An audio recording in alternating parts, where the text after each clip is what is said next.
9 nós teremos a gincana da família. Então venha preparado, traga, você que veio para a ceia, traga uma roupa para trocar aqui nos vestiários. Nós vamos ter a gincana da família. A EBD vai ser ao ar livre. E nós vamos ter desafios desde os pequenininhos, Davizinho, até os mais experientes. Vão ter que participar da nossa gincana da família. E por que nós vamos fazer isso? Posso falar, Tiago? Pode falar? Vou falar aqui, hein? Então, os irmãos da consolidação aí tem que cumprir. Nós vamos fazer essa gincana, nós não vamos ter a EBD, vamos fazer a gincana por um motivo: para inaugurarmos a nossa quadra. Amém? Vamos inaugurar a nossa quadra, então teremos aqui brincadeiras, mas tudo para aprendermos a palavra também. Tá bom, meus irmãos? Vamos ter pipoca, algodão doce, suco. Dona Alicia vai fazer um monte de suco para nós aí. Amém? No dia 20, condados. No dia 21, mais um ensaio do coro vocal. No dia 25, jantar de casais. Só quem é casado diga amém. No dia 26, teremos o encerramento do mês da família. E nesse encerramento teremos a participação do nosso irmão Tiago Silva. Ele é de onde mesmo? De São Torquato. Dia 26 de domingo teremos a participação do Tiago Silva, tanto pela manhã como à noite. E no dia 30, um encerramento maravilhoso com a apresentação do coral. Amém? E um momento especial de oração pelas famílias no nosso já tradicional culto da família. Então, qual é o seu papel diante desses avisos aqui? Qual é o seu papel? Primeiro, participar. Não falte nenhuma programação. Eu chegando aqui na igreja agora pela manhã, eu vi Emílio com a camisa da empresa, chegando agora do serviço. Olha aí, virou a noite então. Virou a noite trabalhando, chegando agora do serviço. E aí já vi ele lá trocando a camisa, colocando uma outra camisa. Meus irmãos, não há desculpas, não há justificativa. Se você pode, venha. Se você pode, venha. Não perca a bênção. Deus tem bênçãos infinitas para a sua vida. Se você pode, venha participar. Participe de todas as programações. Mas eu não sei cantar. O nosso irmão Rondi está fazendo até uma cirurgia no nariz para cantar melhor, né? Eu não sei cantar. Venha e participe de todas as programações. Em segundo lugar, ore pelas programações. Ore.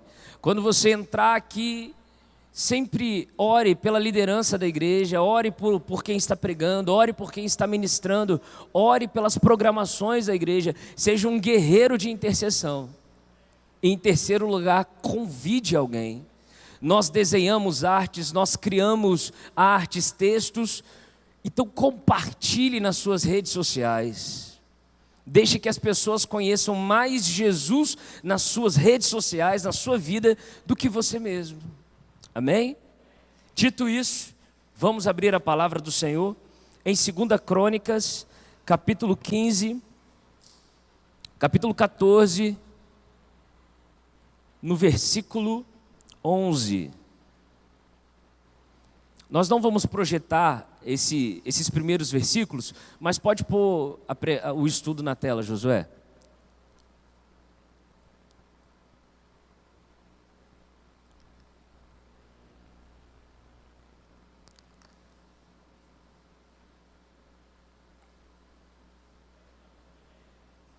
Segunda Crônicas, capítulo 14, versículo 14. Amém? Nós não vamos projetar esse versículo, porque nós já estamos aqui com o estudo preparado, mas se você tiver sem Bíblia, pode acompanhar com o irmão do lado. Então Asa clamou ao Senhor, o seu Deus: Senhor, não há ninguém como tu, para ajudar os fracos contra os poderosos. Ajuda-nos, ó Senhor, ó nosso Deus, pois em Ti pomos a nossa confiança e em Teu nome viemos contra este imenso exército. Ó Senhor, Tu és o nosso Deus. Não deixes o homem prevalecer contra ti. Perdão, era o versículo 11, agora o versículo 12. O Senhor derrotou os etíopes diante de Asa e de Judá. Os etíopes fugiram, e Asa e seu exército os perseguiram até Gerar. Caíram tantos deles que o exército não conseguiu recuperar-se. Foram destruídos perante o Senhor e sua força, e os homens de Judá saquearam muitos bens. Agora vá para o capítulo 15, versículo 13, versículo 12, capítulo 15, versículo 12. Fizeram um acordo de todo o coração e de toda a alma, de buscar o Senhor, o Deus dos seus antepassados. Todo aquele que não buscasse o Senhor, o Deus de Israel, deveria ser morto, gente simples ou importante, homem ou mulher. Fizeram esse juramento ao Senhor em alta voz, bradando ao som de cornetas e trombetas. Todo o povo de Judá alegrou-se com o juramento, pois o havia feito de todo o coração. Eles buscaram a Deus com a melhor disposição.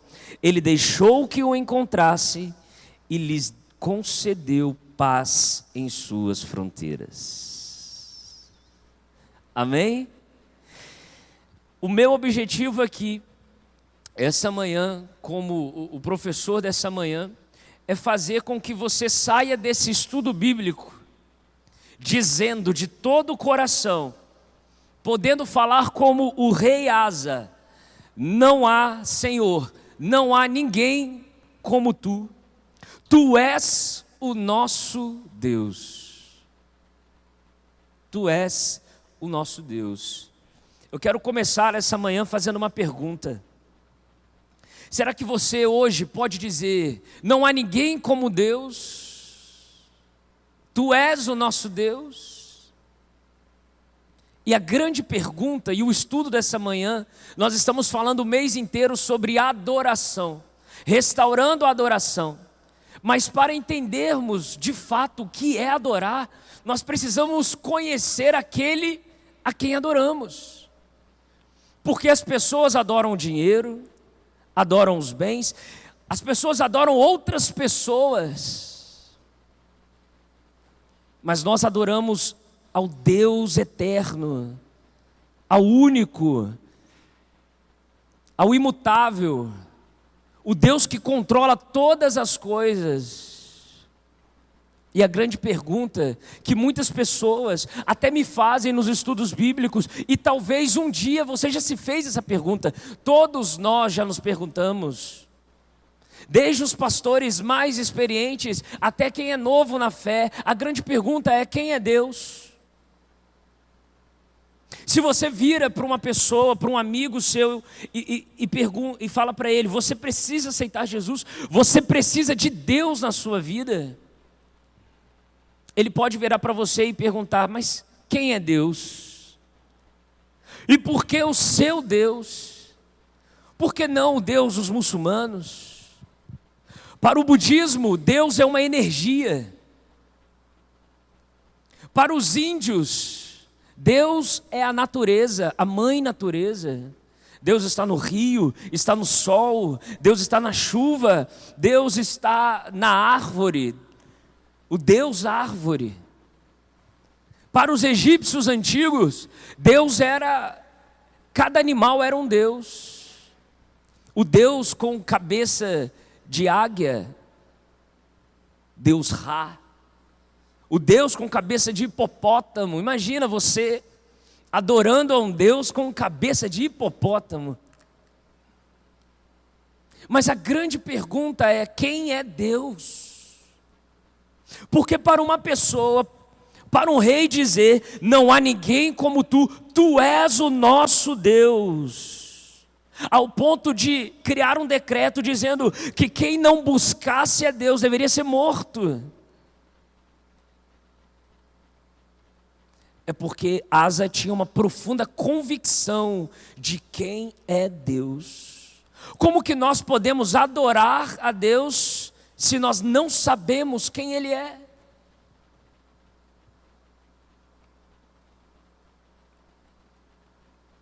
A ciência diz não a Deus. Os ímpios dizem não a Deus. Mas e você, que diz Deus existe?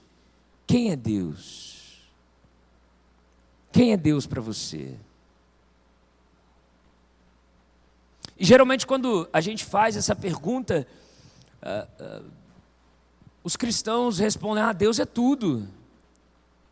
Ah, Deus é a fonte da minha vida. Mas quem é Deus? Quem é Deus?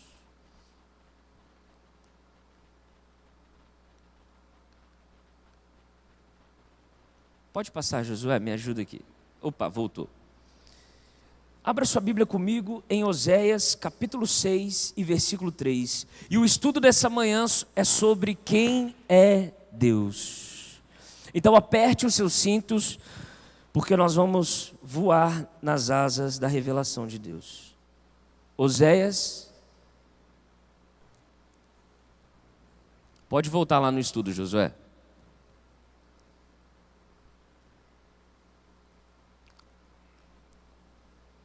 Quem achou, diga amém.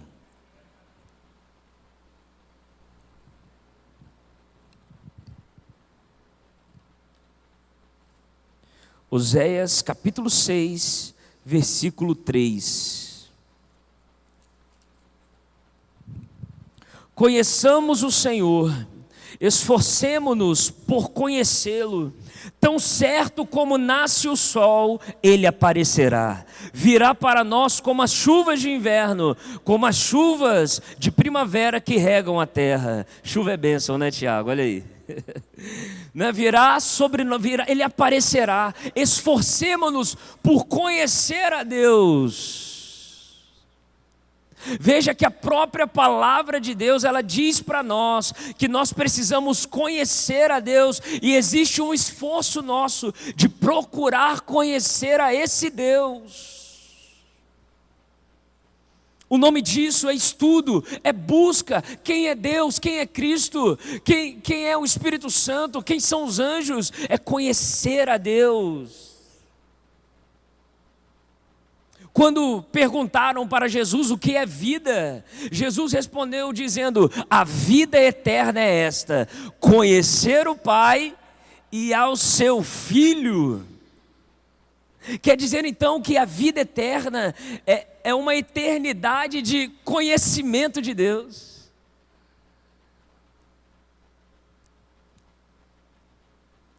Imagina todos os dias você conhecendo um atributo de Deus, uma maravilha dele, esse Deus infindável, imutável, e todos os dias você conhecendo um aspecto diferente. Conheçamos o Senhor, esforcemos-nos por conhecê-lo, e eu quero perguntar novamente para você: quem é Deus?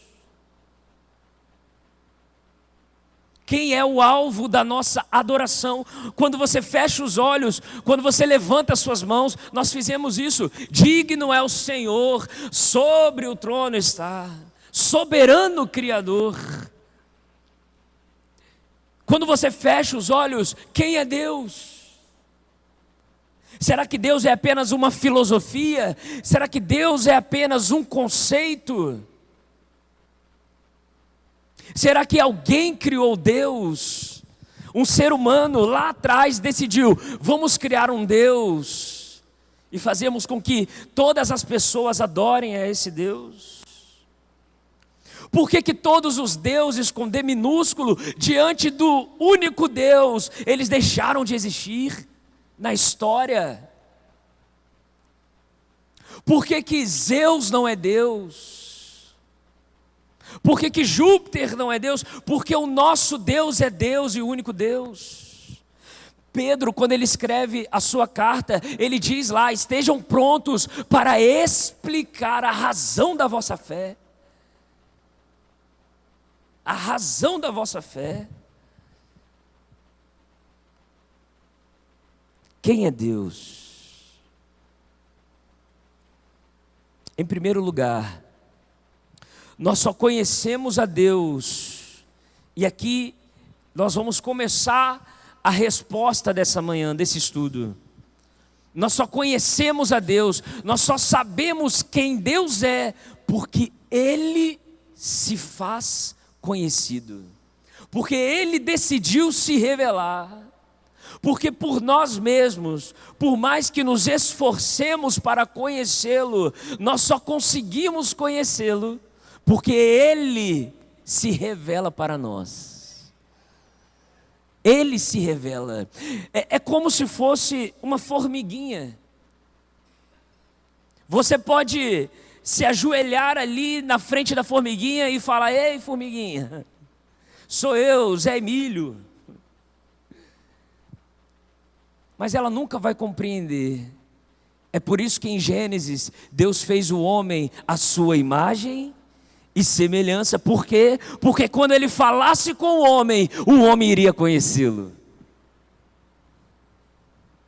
Quando Deus falasse com o homem, haveria uma resposta do homem. Porque Ele fez o homem à sua imagem e semelhança. O homem não é Deus, mas é a imagem e semelhança do Criador. Porque se eu falo para uma formiguinha: ei, eu sou ministro da casa de oração, a formiguinha nunca vai compreender quem eu sou. Mas quando Deus fala, quando Deus se revela ao homem, não há quem não trema, não há quem não veja esse Deus. Podem negá-lo,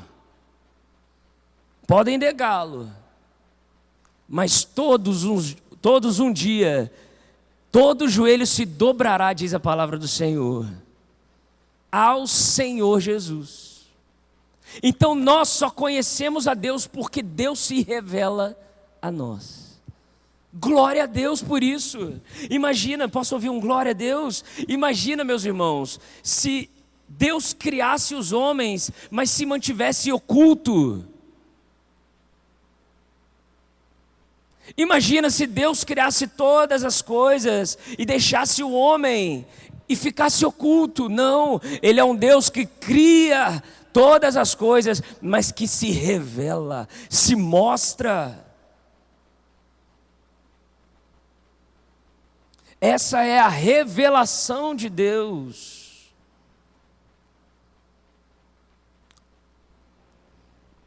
Então hoje eu quero falar sobre a existência de Deus, sobre quem é Deus.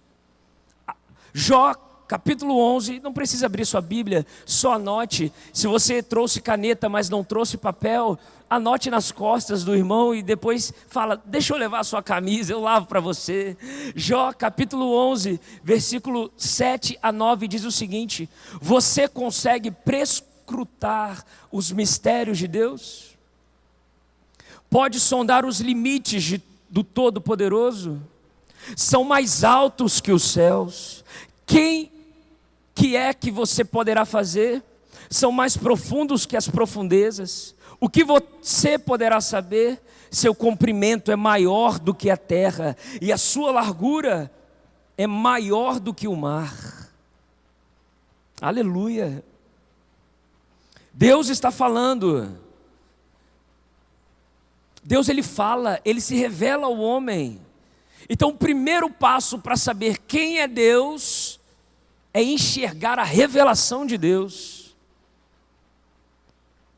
Porque você pode pegar as mentes mais brilhantes, seja da teologia, seja da ciência, ninguém consegue encontrar a Deus se Deus não se revelar. A nossa mente é limitada, a nossa carne é limitada. Só conhecemos a Deus porque Ele se revelou. Não fomos nós que achamos o caminho, mas o caminho que nos achou. Foi o caminho que passou por aquele cego e o cego gritou: filho de Davi, tenha compaixão de mim. O cego não conseguiria encontrar Jesus, nunca. Ele viveria tateando, procurando, mas nunca encontraria porque estava cego, mas o caminho passou por ele. E ele gritou: Jesus, tenha compaixão de mim. E hoje, o caminho está passando no nosso meio. Hoje conheceremos um pouco mais sobre quem é esse Deus. E para entendermos como que Deus se revela, ok, Natan, eu entendi, eu só posso saber quem é Deus quando Deus se revela para mim, mas como que Deus se revela? A primeira forma da revelação de Deus é o que nós chamamos de uma revelação geral. Salmo 14, versículo 1 e versículo 2 diz assim: diz o tolo em seu coração, Deus não existe. Corromperam-se e cometeram atos detestáveis, não há ninguém que faça o bem.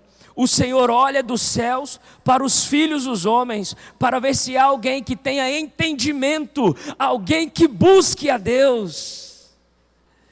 Veja só, a Bíblia está dizendo que o ímpio, ele coloca no seu coração, Deus não existe. E Deus está olhando para nós, esperando alguém que o busque, porque Ele se revela. Billy Graham, uma vez, ele disse uma frase o seguinte: há um céu aberto quando eu fecho os olhos para orar. Há um céu que se abre. Salmo 10, versículo 4: em sua presunção o ímpio não busca. Não há lugar para Deus em nenhum dos seus planos. Meus irmãos, quando você está numa roda com pessoas estudadas, se você cita Platão, se você cita, fala um outro filósofo aí, Aristóteles, todo mundo aceita. Segundo Marco Aurélio, todo mundo aceita. Até no colégio nós aceitamos, quando o professor desenha um triângulo lá, e aí ele coloca um ângulo de 90, a hipotenusa, o cateto oposto, o cateto adjacente, e ele fala, quem definiu isso aqui foi Pitágoras. Você aceita? Foi Pitágoras, ó, Pitágoras criou isso dali. Mas não existe nenhuma prova científica que Pitágoras existiu. A ciência hoje está começando a duvidar da existência de Pitágoras. E a Bíblia tem mais de 1000 provas documentais da sua veracidade, da sua autenticidade. Então numa roda a gente pode citar todo mundo. Até Paulo Coelho, nossa, Paulo Coelho no seu livro, mas quando você cita, na Bíblia está escrito, viram a cara para você. Não, mas esse argumento não funciona. O livro mais historicamente provado da história é o mais rejeitado pelos homens. Mas isso é bíblico. Porque a palavra diz, em sua presunção, o ímpio não o busca. Não há lugar para Deus em nenhum dos seus planos. E a pergunta é, você tem buscado o Senhor? Porque terrível é o crente que se diz crente no Senhor, mas vive como um ímpio. O seu conhecimento sobre Deus hoje é maior ou menor de acordo com o seu conhecimento há um ano atrás? Você conhece mais sobre Deus hoje do que você conhecia? Se a resposta for não, há algo errado na sua vida cristã. Porque como pode um Deus que é infinitamente eterno e você não conhecer nada sobre Ele a cada dia? Eclesiastes 3, versículo 11, ele fez tudo apropriado a seu tempo, também pôs no coração do homem o anseio pela eternidade, mesmo assim, este não consegue compreender inteiramente o que Deus fez. A primeira prova da existência de Deus é a própria vida. Meus irmãos, nós já estamos num nível de tecnologia e de conhecimento que, quem lembra da ovelha Dolly? Levanta a mão, ovelha Dolly. Lembra da ovelha Dolly? O ser humano conseguiu clonar a vida. Conseguiu copiar a vida. O ser humano inventou a inseminação artificial. A reprodução, a mulher de um lado, o homem do outro. Hoje o ser humano consegue escolher, Luzi, com que olho, qual a cor do olho o seu filho vai nascer. Mas eu desafio qualquer cientista, pega os cientistas mais brilhantes do mundo, ponham eles numa sala, dê um copo de água para eles, porque a ciência diz que a vida veio da água, não é? Dê um copo de água para eles e fala, ok, vocês conseguem copiar, vocês conseguem mudar, conseguem estragar, conseguem fazer tudo, mas agora desse copo de água, me dê a vida. Não conseguem fazer a vida. Não conseguem criar a vida, porque a vida é a marca de Deus, a vida é a digital de Deus colocada no coração do homem. Amém? Amém, igreja? A vida, você está respirando, é Deus dizendo para você, existe um Criador. Não, a vida veio da água, Nadir. Dê um copo de água para os cientistas e pede a vida, me dê a vida.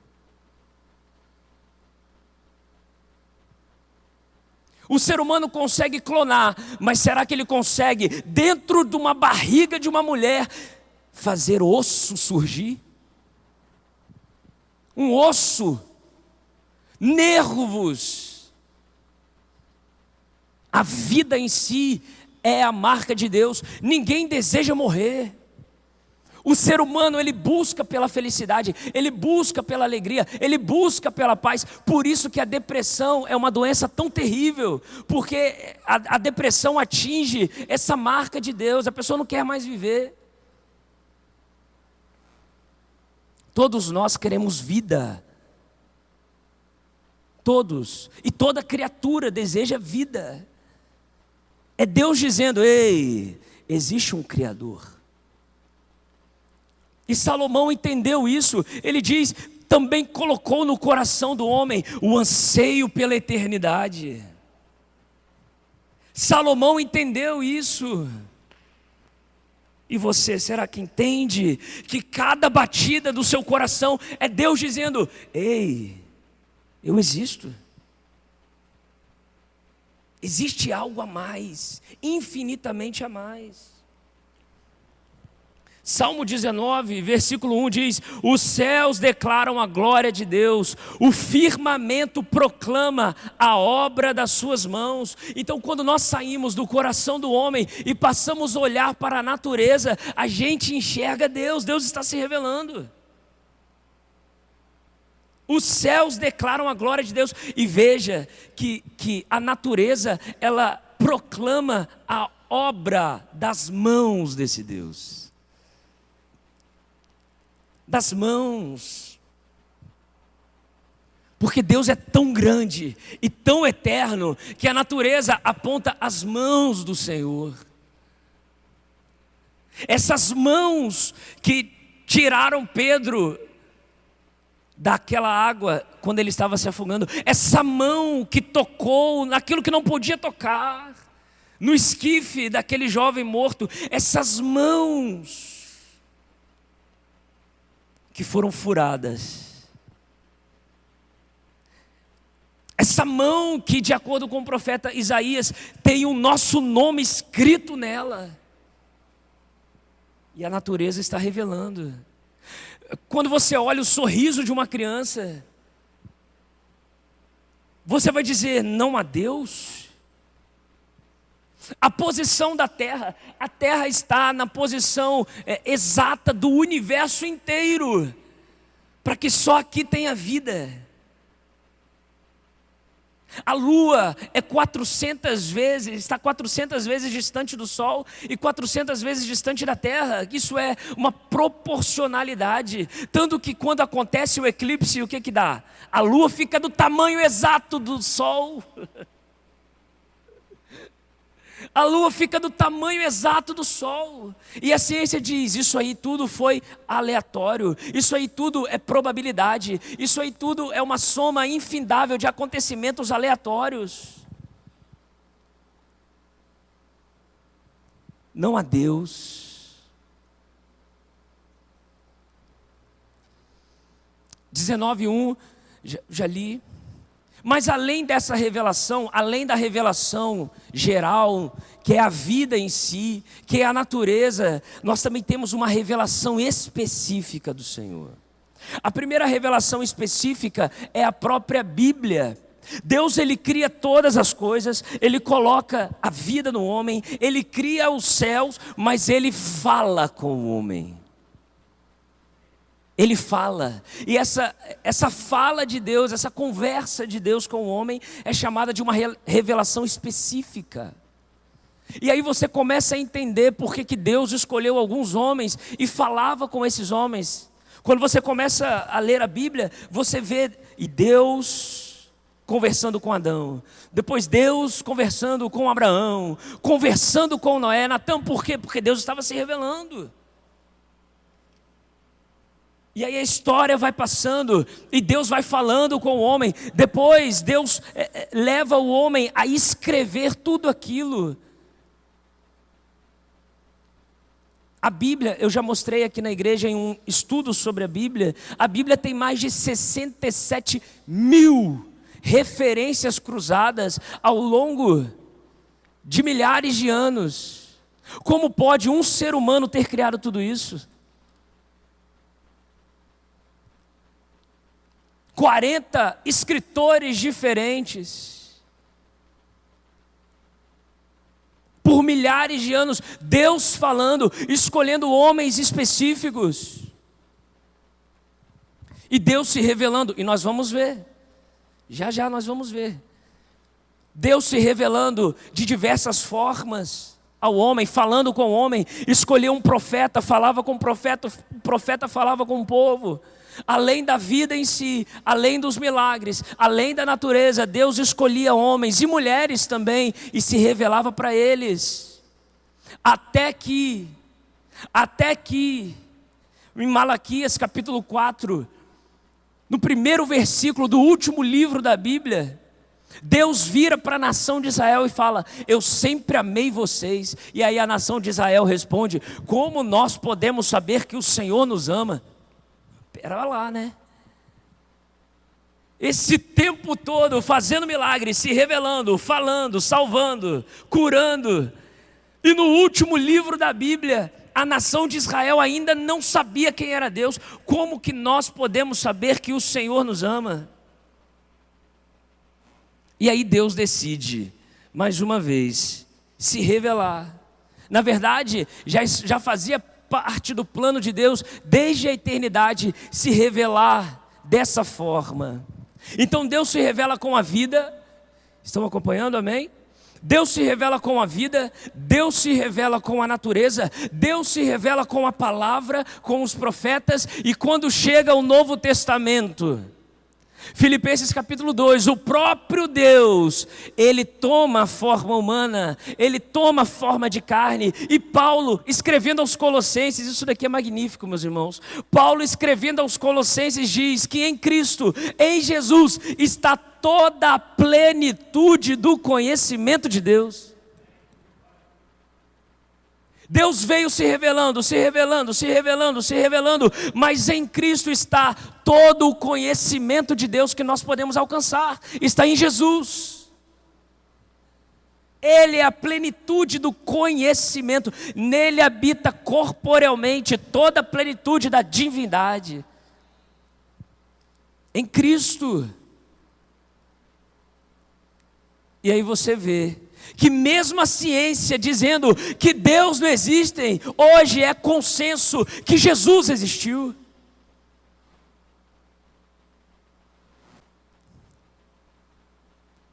É por isso que todo joelho vai se dobrar perante Cristo, porque não podem rejeitá-lo, mas não podem mais dizer que Deus não pisou nessa terra. O maior evento da humanidade não foi o homem subir e voar e pisar na lua, mas foi Deus descer e pisar na terra. Esse foi o maior evento da humanidade. Por causa de Jesus, milhares, milhões de cristãos morreram. Você não morre por algo que você não crê. Você morreria pelo político que você votou na última eleição? Quem morreria por ele aqui? Se eu perguntar quem... Acabou a pilha? Se eu perguntar quem até mataria ele, então até levanta a mão. Eu dou um sumiço com esse cara. Mas morrer por ele jamais.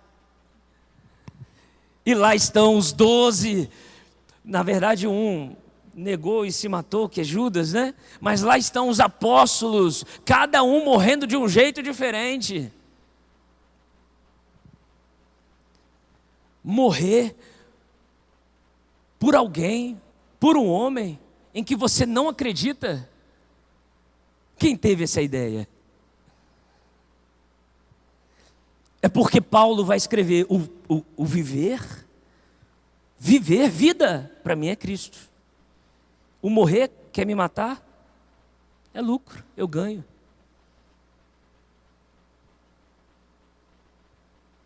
Quem é Deus para você? Quem é Deus?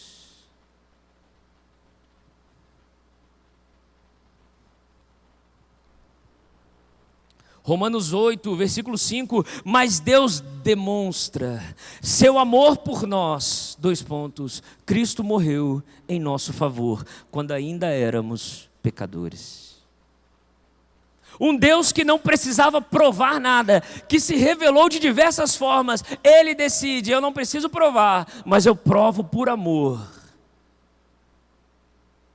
E Cristo divide a história da humanidade entre antes de Cristo e depois de Cristo.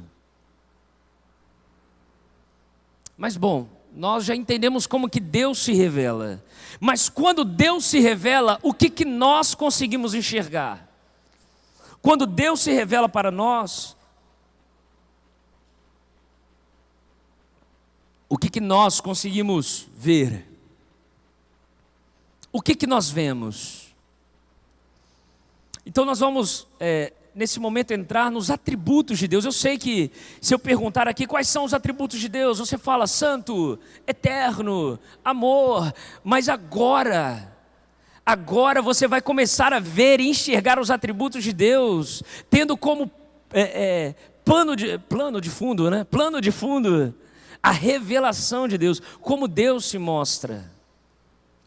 O primeiro atributo de Deus, e esse só Ele tem, só Deus tem esse atributo, que é a autoexistência. Êxodo 3, versículo 14, disse Deus a Moisés, eu sou o que sou. A ciência, meus irmãos, não durmam, eu sei que é um estudo bíblico, mas continua comigo. A ciência diz que todo o universo, toda a matéria, todo o espaço, todo o tempo surgiu lá no Big Bang.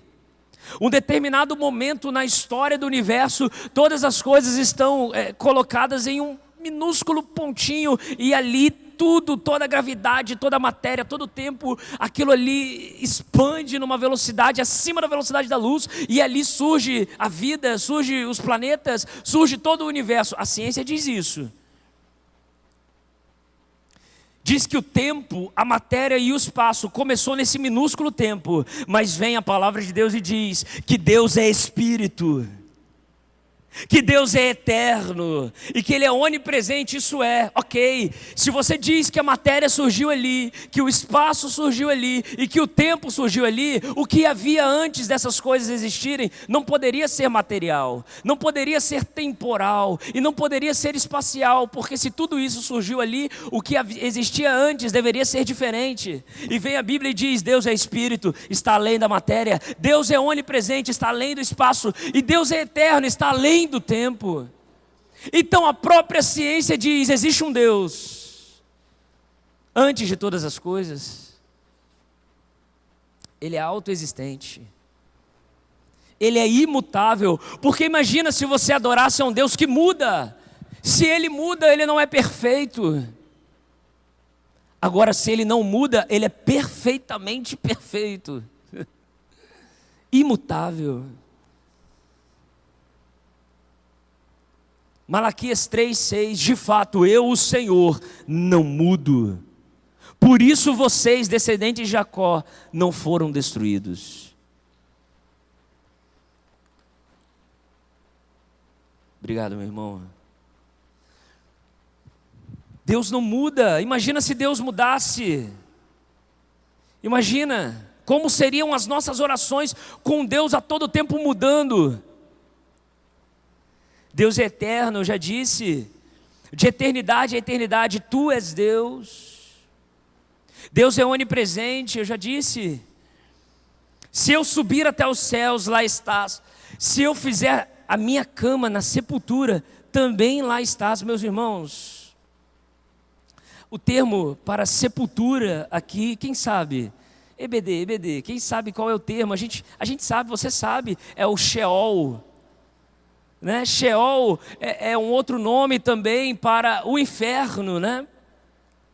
E no inferno não existem ateus no inferno. Não vão existir ateus no inferno, seu Daltro. Porque lá não vai haver fé, mas vai haver certeza de que Deus existe e Ele é juízo. Aqui existem ateus, mas no inferno você não vai encontrar um ateu. Todos com uma certeza plena de que Deus existe. Deus é onisciente. Ele sabe todas as coisas. Ó profundidade da riqueza, da sabedoria e do conhecimento de Deus. Nós pagamos caro por conselhos. Empresários pagam caro por... Eu esqueci o termo, é auditoria que fala? Alguma coisa assim, né?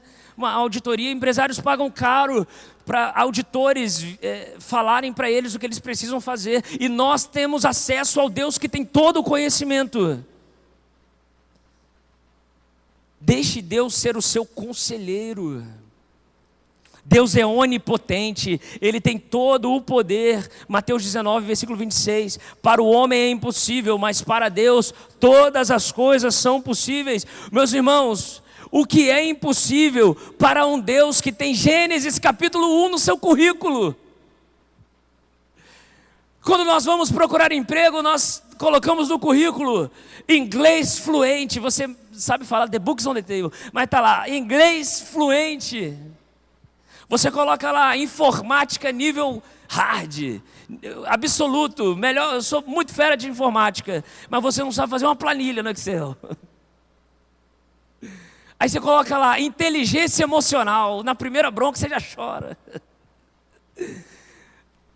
Mas Deus não. Se Deus apresentasse um currículo, olha só, né? Só para a gente viajar um pouquinho. Se Deus apresentasse um currículo, lá está escrito Gênesis capítulo 1, versículo 1. E fez Deus os céus e a terra. O que é impossível para um Deus que tem Gênesis 1 no seu currículo. Sabedoria. Sabedoria. Deus é quem detém sabedoria e poder. E Ele pertencem o conselho e o entendimento. Santidade. O único atributo que é repetido 3 vezes seguidas para Deus. Deus é santo, santo, santo. Isso é perfeitamente santo. O Pai é santo, o Filho é santo e o Espírito é santo. Josué 24, versículo 19. Ele é Deus santo. Vocês não têm condições de servir ao Senhor. Ele é Deus santo, é Deus zeloso. Deus é amor. E aqui eu vou ler todo o versículo. Quem não ama não conhece a Deus, porque Deus é amor. Foi assim que Deus manifestou o seu amor. Enviou o seu Filho ao mundo para que pudéssemos viver por meio dele. Nisso consiste o amor, não em que nós tenhamos amado a Deus, veja, não fomos nós que encontramos a Deus, mas em que Ele nos amou e enviou seu Filho como propiciação pelos nossos pecados. Amados, visto que Deus assim nos amou, nós também devemos amar-nos uns aos outros. Ninguém jamais viu a Deus. Se nós amarmos uns aos outros, Deus permanece em nós e o seu amor está aperfeiçoado em nós. Posso ouvir um amém? Deus é fiel. Imagine se Deus não fosse fiel, Ulisses. Ele seria Deus? Não. Não seria. Imagine se Deus não fosse fiel a você. Se ele, igual ele falou com Josué, Josué, seja forte e corajoso, vai, pode ir, Josué. Aí Josué chega lá no Rio Jordão, olha para trás, cadê Deus? Uai, mandou eu vir, não veio. Imagina se Deus não fosse fiel. Ia ser o papelão da história, não é? Mas Ele é fiel. Ele é fiel. Se somos infiéis, Ele permanece fiel, pois não pode negar-se a si mesmo. E agora, meus irmãos, Josué, conseguiu? Não? Então, nós vamos... Eu quero entrar aqui, já caminhando para o final. Nós entendemos que Deus, Ele existe. Eu quero sair daqui com a certeza de que você tem essa certeza. E nós caminhamos por várias formas de enxergar a Deus. A vida, a natureza, a revelação específica da palavra ao longo da história e Cristo. Nós entendemos que esse Deus que se revela, como Ele se revela, os seus atributos. E agora nós vamos também conhecer os nomes de Deus. E nós vamos conhecer alguns nomes, porque existem 72 nomes de Deus apresentados na Bíblia. E você vai entender por que eu quero apresentar alguns nomes de Deus, porque você vai entender onde que eu quero chegar com você essa manhã. Então, se Deus existe, se Ele se revela e como Ele se revela, também há nomes para Deus. Assim como você tem um nome. Ontem, na pregação do pastor Luci, né, ele falou sobre pessoas com nome estranho, que depois de um tempo você não consegue olhar para aquela pessoa e não pensar naquele nome, e aquele nome é a pessoa. Você pensa, a pessoa só poderia ter aquele nome, não é verdade? Por exemplo, quando eu conheci Nayade, que nome é esse? Que nome é esse? E a mãe dela, Etinalva, que nome é esse, gente? Mas hoje eu não consigo. Eu vejo que só Nayade tem o rosto de Nayade, não é verdade? Você conhece outra Nayade? Talvez um ou outro. Conhece? Não conhece. Eu não conheço outra Nayade. Então Nayade é única. Quer dizer que esse nome estranho a torna única para mim. E nós vamos ver aqui que os nomes de Deus, esses nomes somente Deus tem. Estão me acompanhando? Somente Deus tem. O primeiro nome, eu não vou passar, meus irmãos, porque senão nós ficaríamos aqui até o culto, o primeiro culto de maio. Então eu vou passar aqui e depois você acompanha em casa, eu mando para a igreja. O primeiro nome é Elohim. Em Gênesis capítulo 1, versículo 1, lá está, Bereshit bara Elohim. Elohim significa Deus. E significa Deus no plural, mas não um plural de várias pessoas, um plural de mais de duas pessoas. Já em Gênesis 1:1 nós temos Deus, a Trindade agindo, Elohim, Deus, só que é um nome plural. Quando Moisés escreve Elohim, é um Deus. Aqui já está o paradoxo da Trindade. Deus Pai, Deus Filho e Deus Espírito Santo. O Pai não é o Filho não é o Espírito, mas todos são um só Deus. E uma outra oportunidade nós estudaremos sobre a Trindade. Depois ele se apresenta como Eloá. Já viu uma menina chamada Eloá? A gente conhece algumas. Eloá também significa Deus, mas não é um Deus plural, é um Deus pessoal. E onde que aparece Eloá? Aparece no livro de Jó. Jó capítulo 5, versículo 8. Mas se fosse comigo, eu apelaria para Deus. Aqui aparece o termo Eloá, é um Deus pessoal, um Deus que está perto de mim. Não é só um Deus Elohim gigantesco, grandioso, plural na sua divindade, mas é um Deus pessoal, Eloá. Ele aparece também como El Elyon, o Deus Altíssimo. O primeiro que apresenta, falando El Elyon, esse prefixo El é usado para diversas divindades na Bíblia. Esse prefixo El, não somente para Deus, mas para Deus ele nunca vem sozinho. Não há nenhuma divindade na história chamada El Elyon. As outras divindades até chamariam de El, mas somente Deus é El Elyon, Deus Altíssimo. El Olã. Abraão chama Deus de El Olã, isso é o Deus eterno. El Salei é o Deus do Altíssimo. Se El Elyon é o Deus Altíssimo, El Salei é o Deus das coisas altas, das bênçãos infindáveis. Está acompanhando comigo que a cada período da história Deus vai dizendo o seu nome.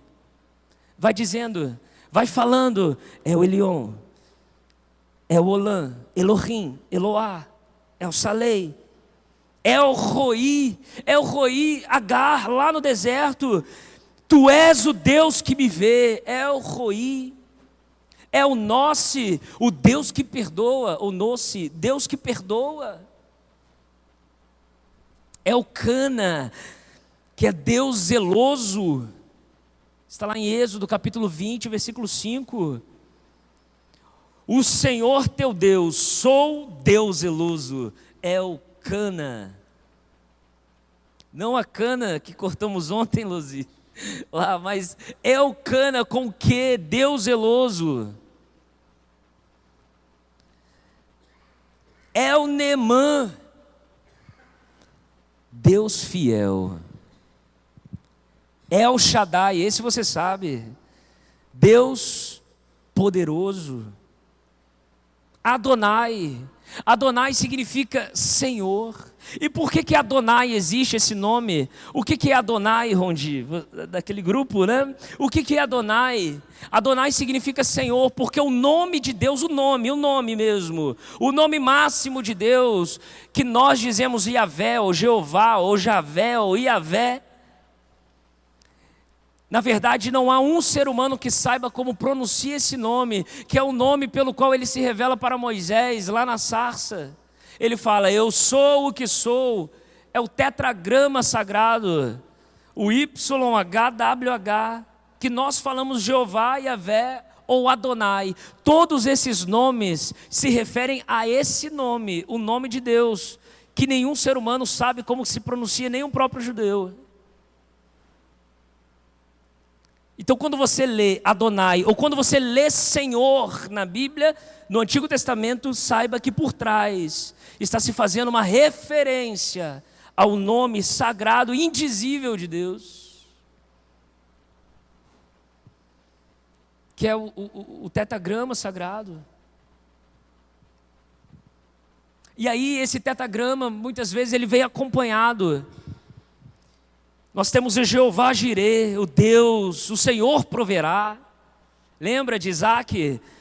Nós temos o Jeová Rafá, o Deus que cura. Nós temos Jeová Nissi, o Senhor é minha bandeira. Jeová Raá. Esse é legal, Jeová Raá. Quem escreve esse é o próprio Davi. O Senhor é o meu pastor. E ele usa o tetragrama. Jeová Raá, o Senhor é o meu pastor. Jeová Chamar, o Senhor está presente. Olha, amém, irmã Ângela. Jeová Chamar, o Senhor está presente. Mas agora, meus irmãos, eu quero apresentar 3 nomes específicos. Esses nomes, Deus se revela no Antigo Testamento. Mas existem muitos outros nomes, muitos outros. A brilhante estrela da manhã. Quando Jesus, ele revela Deus para a humanidade, ele se apresenta como o pão, a água, a porta, a verdade, a luz, o caminho, a vida. Mas existem 3 nomes de Deus no Novo Testamento, que esses nomes, eles... E sempre 3, né? A gente sempre vê esses números na Bíblia. Esses nomes é onde eu gostaria de chegar essa manhã no estudo com você.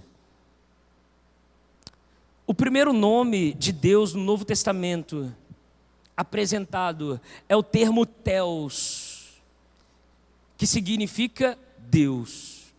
E João capítulo 1, versículo 1. Veja como a Bíblia ela é simétrica.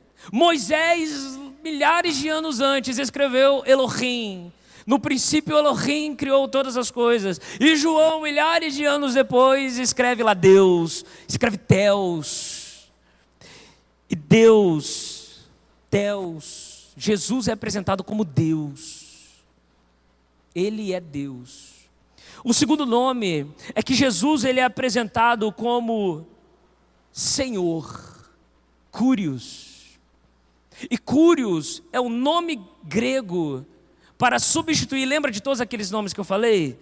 Adonai, Jeová, Yahvé, Javé, todos aqueles nomes que se referem ao nome indizível de Deus. No Novo Testamento acontece a mesma coisa, mas você não vai ver mais lá Jeová, não vai ver Yahvé, não vai ver Adonai, você vai ver Kyrios, que significa Senhor. Por isso que quando nós falamos, o seu Daltro gosta muito disso, o pastor Daltro, ele gosta de enfatizar, é em nome do Senhor Jesus. É porque esse termo Senhor Jesus se refere ao nome indizível de Deus, mostrando que Jesus é Deus e Senhor de todas as coisas. E o último nome, esse é o meu favorito, e eu quero que seja o seu nome favorito de Deus. Deus no Antigo Testamento, Ele é Pai da nação de Israel. Amém? Estão me acompanhando?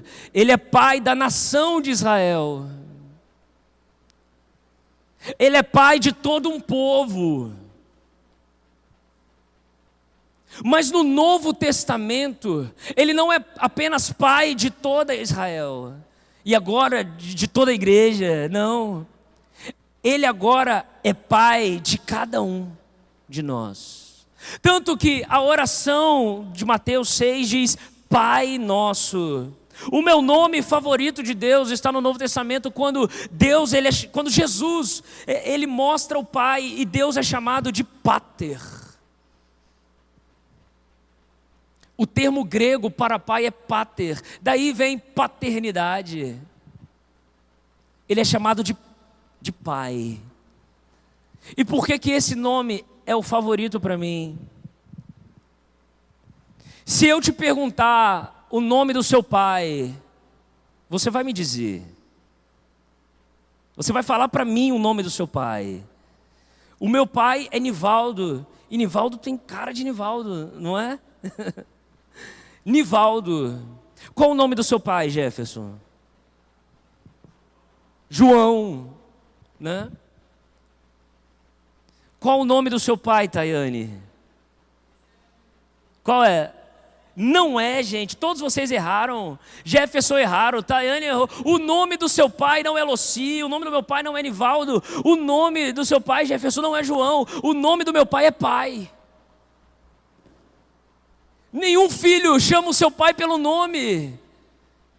Tem alguém que chega aqui e fala... O Emílio chega para o seu pai e fala, José Emílio. O Tiago chega para o Loci e fala, Locir. Não. O nome do seu pai é Pai.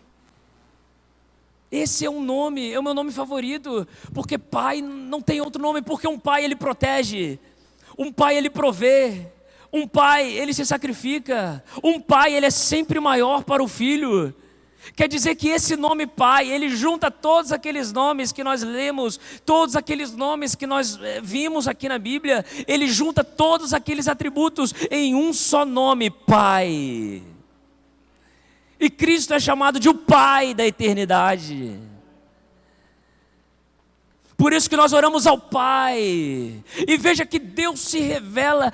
Nós caminhamos aqui, meus irmãos, por inúmeros versículos. E Ele vai se revelando ao longo da história. Para no final, dar a você a oportunidade de chamá-lo de quê? De Pai. De Pai.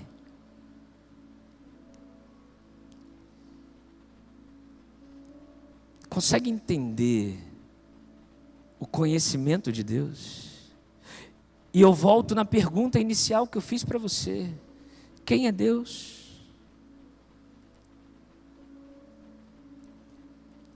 A próxima vez que alguém perguntar para você quem é Deus, ou que você perguntar se você perguntar para você mesmo quem é Deus, embarque nessa viagem. Entra nessa jornada, vira para ela e fala assim: vem comigo, que eu vou te mostrar quem é Deus. E diante de tudo isso, Deus quer ser o seu Pai. Ele quer que você chame Ele de Pai. Porque esse nome já carrega todos os outros. Não precisa tentar achar a pronúncia do nome indizível de Deus. Não precisa decorar todos os elos ao longo da história. Você só precisa entender que Deus, Ele tem um nome: Pai. Pai nosso. Que Deus te abençoe. E que quando nós formos celebrar a ceia, Tiago, possamos chamá-lo de Pai. O Pai está à mesa esperando os seus filhos. Que Deus te abençoe.